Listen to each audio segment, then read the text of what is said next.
দেশ বিরোধী ষড়যন্ত্রের বিরুদ্ধে সজাগ থাকার কথা বলেছেন বিএনপির ভারপ্রাপ্ত চেয়ারম্যান তারেক রহমান।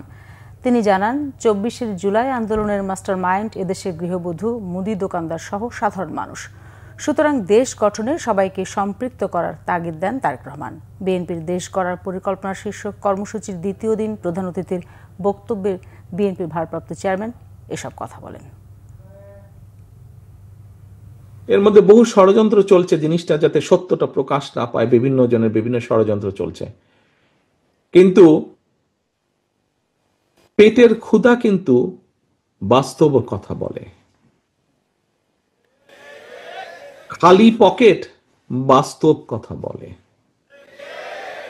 আমরা যদি পত্রিকার পাতা খুলি, খবরের কাগজ দেখি, আমরা তাহলে দেখতে পাই বিভিন্ন শ্রেণী পেশার মানুষের বিভিন্ন সমস্যা। মিল ফ্যাক্টরি বন্ধ হয়ে যাচ্ছে, দেশি হোক বিদেশি হোক বিনিয়োগকারীরা বলছে আমরা বিনিয়োগ করব না, করতে চাই না। হাসপাতালগুলোতে সে ঠিকভাবে চিকিৎসার সুবিধা নেই। স্কুল কলেজগুলোতে অনেক জায়গাতেই সঠিকভাবে শিক্ষা কার্যক্রম পরিচালিত হচ্ছে না।